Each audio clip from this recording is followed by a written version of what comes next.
Hi friends, welcome to Vijayawada properties. మన విజయవాడలో చాలా ప్రైమ్ లొకేషన్ అయిన పటమటలో లగ్జరీ 3 BHK ఫ్లాట్స్ సేల్కొన్నాయండి. సో 2350 టోటల్ ఎస్ఎఫ్టీ వస్తుంది. అలాగే ప్లింత్ 1779 ఎస్ఎఫ్టీ వస్తుంది. సో ఇదైతే స్పేషియస్ హాలు. సో హాల్లో మనకి టీవీ ప్యానల్ యూనిట్ కానీ సీలింగ్ వర్క్ కానీ చూస్తే చాలా బ్యూటిఫుల్గా ఉన్నాయి. అలాగే కిచెన్లో మనకి పూజకి సపరేట్గా ఒక షెల్ఫ్ అనేది క్రియేట్ చేశారు, చాలా ఎక్సలెంట్గా. అలాగే కబోర్డ్ వుడ్ వర్క్స్ చూడవచ్చు మీరు, చాలా క్వాలిటీగా మాడ్యులర్ ర్యాక్స్తో కిచెన్లో వర్క్స్ అన్నీ కంప్లీట్ అయిపోయాయి. ఇది wash area and open dining. ఇది మాస్టర్ బెడ్రూమ్కి అటాచ్డ్ బాత్రూము. సో ఇందులో కూడా మొత్తం కంప్లీట్ అయిపోయాయి, ఇంటీరియర్ డిజైనింగ్ అంతా అయిపోయిందండి.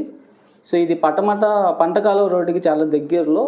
So 2350 total SFT, plinth 1779, undivided land share 63 square yards వస్తుంది. ప్రైస్ అయితే 7000 పర్ ఎస్ఎఫ్టీ చెప్తున్నారు. సో స్లైట్ నెగోషియేషన్ ఉంటుంది. ఇది చిల్డ్రన్స్ బెడ్రూమ్కి అటాచ్డ్ బాత్రూమ్ అండ్ చిన్న బాల్కనీ. సో లెఫ్ట్ సైడ్లో చూస్తే మీకు అది పంటకాలువ రోడ్ అండి, చాలా ప్రైమ్ లొకేషను. సో మరిన్ని డీటెయిల్స్ ఈ ప్రాపర్టీ గురించి తెలుసుకోవడానికి 9515314274 నెంబర్ కాంటాక్ట్ అవ్వండి. అండ్ కోర్ క్యాపిటల్ అమరావతికి కేవలం 7 కిలోమీటర్ల దూరంలో మూలపాడు ఐకానిక్ బ్రిడ్జ్ దగ్గరలో ఇన్వెస్ట్మెంట్ ప్లాట్స్ ఉన్నాయండి. సో ఇప్పుడు ఇన్వెస్ట్ చేసి రూపాయికి రూపాయి తెచ్చుకోవడానికి అద్భుతమైన అవకాశం. సో మరిన్ని డీటెయిల్స్కి మా నెంబర్కి కాంటాక్ట్ అవ్వండి.